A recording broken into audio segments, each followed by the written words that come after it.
नमस्कार। अभी हम सारण के एकमा प्रखंड के बनपुरा में हैं और देखिए कि बिहार में अफसरशाही कितना है कि अगर कहीं रोड पे कोई अतिक्रमण किया हुआ है तो उसके खाली कराने के लिए आपको अंचलाधिकारी से लेके सारण डीएम के पास, उसके बाद हाई कोर्ट जाना पड़े। तो सोचिए कि बिहार में अफसरशाही कितना है। और अभी नया सरकार के गठन के बाद हाई कोर्ट का आदेश आया कि जहां कहीं भी सड़क पर अतिक्रमण है तो उसको जल्द से जल्द खाली कराया जाए।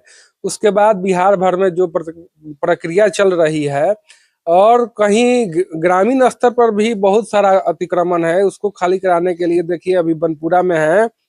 और कितना दिन से ये एकमा अंचलाधिकारी से लेकर सारण डीएम से लेकर हाई कोर्ट गए हैं। सबसे पहले आपका स्वागत है मेरे चैनल पे। रउओ के स्वागत बा। जौन की आवाज़ और आपके साथी न्यूज़ चैनल के भी जौन की एगो फौजी के बात सोशल मीडिया के माध्यम से रखता। रउआ के हम बतावे के चाहतनी कि 2022 28/7/2022 के हम सीओ साहब के एगो आवेदन दिले रहनी।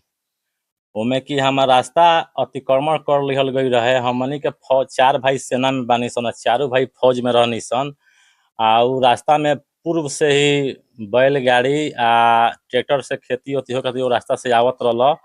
बीच में नाला बन गईल, जौना के तनी नाला हाइट में बन गईल। ओकर फायदा उठा के वहाँ लोग गिट्टी बालू के दुकान कर दिहल रास्ता बाधित कर दिहल। पूर्व से ओमे पहले खेल मैदान चाहे बारात उरात भी टिकत रह। ये सब हम कह के अंचलाधिकारी लगे एगो आवेदन कैले रहनी। जौना के बाद अंचलाधिकारी एकमा कब रहुआ आवेदन कैले रहनी? 28/7/2022 के 2022 में कैले रहनी। हाँ। ओकरा बाद राजस्व कर्मचारी के जांच प्रतिवेदन अंचलाधिकारी सीओ साहब दिले रहलन एकमा के। ओकरा बाद भी हम ठीक डीएम साहब के भी एगो आवेदन दिले रहने। वो लोग देख सकतनी है आवेदन डीएम साहब के भी, जौन की यह बातों में भी हम रखले रहनी। लेकिन जौन जांच प्रतिवेदन भइल त अंचलाधिकारी के लगे का सुपुर्द कइल लो जे भी अतिक्रमण कइले बा? उमे सुपुत्र कुछ ना कैलो, एकर कोनो सुनवाइए ना भइल। ओकरा अच्छा, बाद सुनवाइए फिर ना भइल। हम ना जब सुनवाई भइल तो हम बिहार लोक शिकायत निवारण अधिनियम में के मतलब कि सारण में चल गईनी। ओमे एगो अपील कईनी कि लो हमार बात, हमारा रास्ता हम फौजी हई, हमारा रास्ता अतिक्रमण भइल बा, इ लो कोई कार्रवाई नइखे करत। तो वहाँ से हमरा एगो हई पत्र ह जौन हम ऑनलाइन आवेदन कैले रहनी।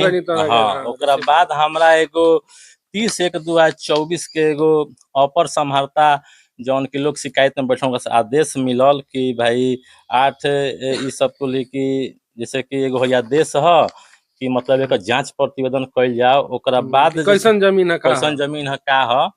ओकरा बाद हेर आदेश पर एडीएम साहब के आदेश पर एगो पत्र 851 19/6/2024 के है जारी भइल अंचल अधिकारी एकमा सारण के मतलब द्वारा कि लालमती देवी पिता सुखदेव सिंह उनके वंश सभी बनपुरा इतना के निवासी हैं।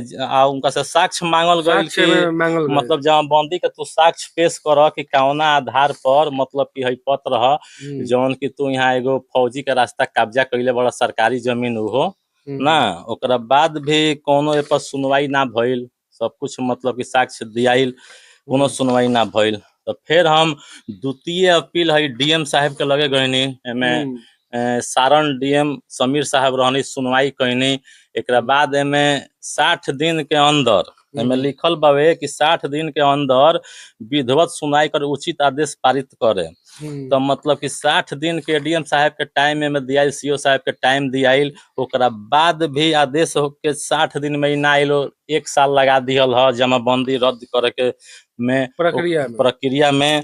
फिर भी जमाबंदी है जैसे कि ओकरा बाद जमाबंदी 30/10/2025 के है जमाबंदी रद्द हो गईल बा। ओकरा बाद भी सीओ साहब लगे हम गई रहनी एकमा, तो वहाँ के हमरा के कहनी कि हम 22-23 गो जमाबंदी लियाइल बानी, ओमे इहो नाम बावे ना। हम कर्मचारी के हमरा सामने कर्मचारी के बतैनी कि तू भाई है जमाबंदी के रद्द करके ओकर पर नेट पर चढ़ाव। लेकिन सीओ साहब के मतलब कि आदेश के बावजूद भी कोई अधिकारी एगो आदेश देता, कर्मचारी नइखन मानत।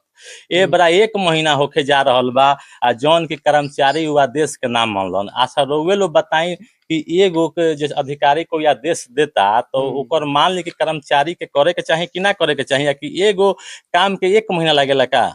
जौन के डीएम साहब के आदेश बा, सब 60 लोग के दिन के आदेश अंदर। बोलल 60 दिन के अंदर करे के रहे, तो एमे इ लोग 1.5 साल के अंदर लगावल लोग, कुछ ना कइलो। ओकरा बाद भी हमारा रास्ता अतिक्रमण से मुक्त ना करावल लो। आ ओकरा बाद जब इतना भइला के बाद जब हम देखनी कि इ हमरा के ऐसा ही तड़कावता लो, एगो फौजी के आज 2022 से अभी तक दर दर भटकावता लो आ बहुत सारा अथी करता लो, आ दबाव में मतलब कि दहिने बाएं के दबाव में काम नहीं खेलो करत। तब हम माननीय उच्च न्यायालय पटना के दरवाजा खटखटैनी, कहनी कि भाई हमारे एगो फौजी के हे प्रकार के बात बावे, तो माननीय न्यायालय एगो फौजी के मान सम्मान पटना रखलस आ बहुत अच्छा सुनवाई क के विधि विधान से कहलस कि भाई जब जमाबंदी रद्द अगर हो गईल बा तो मतलब कि एकरा के अतिक्रमण मुक्त काहे नहीं करावल जा सक, मतलब हो एमे सीओ साहब है कहलन कि एमे 3 बीघा 16 धुर जमीन बावे, जेमे कि सब एमे जमाबंदी क्षतिग्रस्त बतावल जाता। रउआ लोग अब ई बताई हमरा के कि हई जब हम आवेदन कईनी में अतिक्रमण के फाइल भी चलता, सीओ साहब लगा तो अतिक्रमण के फाइल बा, लेकिन जब हम एमे का लिखता सीओ साहब एमे आरो के जांच राजस्व अभिलेखा के जांच प्रतिवेदन के आधार पर जमाबंदी में सुधार कइल गईल। ई लोग कहने कौना तरीका से जब हम आवेदन कइले बनी 2022 में, तो ई लोग जमाबंदी में मतलब मिली भगत क के आ 10/5/2023 के हइलो सुधार कइले बा। खुद वो लोग के जमाबंदी में सीओ साहब है मतलब लिखल बा कि राजस्व का मतलब अथी में इतना तारीख के सुधार कर देलस, 3/5/2023 के सुधार कइल गइल हैं। मतलब ई लोग कौना दबाव में सरकारी भूमि के जब माना बा कि ओकर दाखिल खारिज नइखे करे के, तो ई काहे भइल? ए पर सीओ साहब जवाब दी कि मतलब ई काहे भइल। ए पर हम माननीय डीएम साहब से भी कहें सारण के कि ए पर संज्ञान ली, आ सम्राट चौधरी जी से भी हम कहें कि ए पर संज्ञान लेहल अति जरूरी बा। एगो फौजी के हमनी के 4 भाई फौज में बानी सन, हमनी के दर अभी ले काहे भटकावल, एक जवाब ई लो देव। आ ओकरा बाद देखी हई जौन जेकरा नाम से अरुण सिंह के नाम से बगले में हई एगो 1 कट्ठा जमीन रामदेव सिंह से लिखवैले बाड़न, हई देख लियो ओकर डीड ह, हमार लगे फोटो कॉपी बा, सीओ साहब मंगिहन तो हम देम। जेमे कि जब उनकरा माई के नाम से लालमती देवी के नाम से जब हई पाटा कटल बा पाटा हम लोग के दिखावे के चाहतनी कि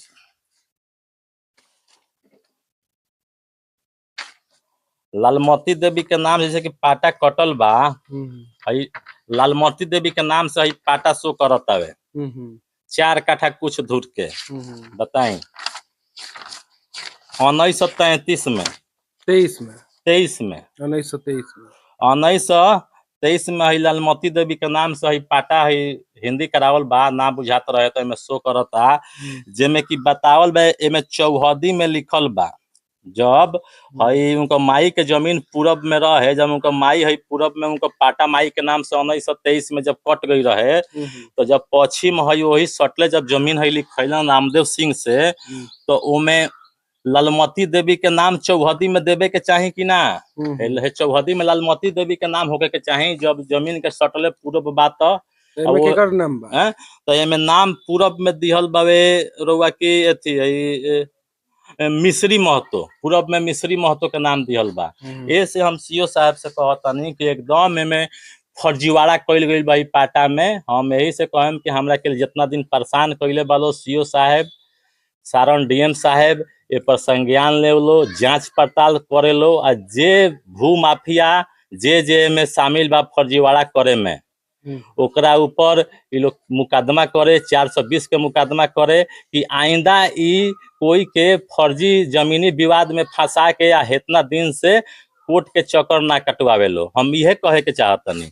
और बाकी और बतावे के चाहतनी हम कि जब हई न्यायालय फैसला दे दिले बा हाई कोर्ट, ओकरा बाद 10 तारीख के फैसला 10/12 के आइल बा, 10/12/25 के आइल बा एमे साफ सुथरा मतलब कि एमे कहल गइल बा कि रउआ के रउआ के बतावे के चाहतनी कि 12 सप्ताह के अवधि के भीतर मतलब खाली करा के देवे के बा 12 सप्ताह के अवधि के भीतर।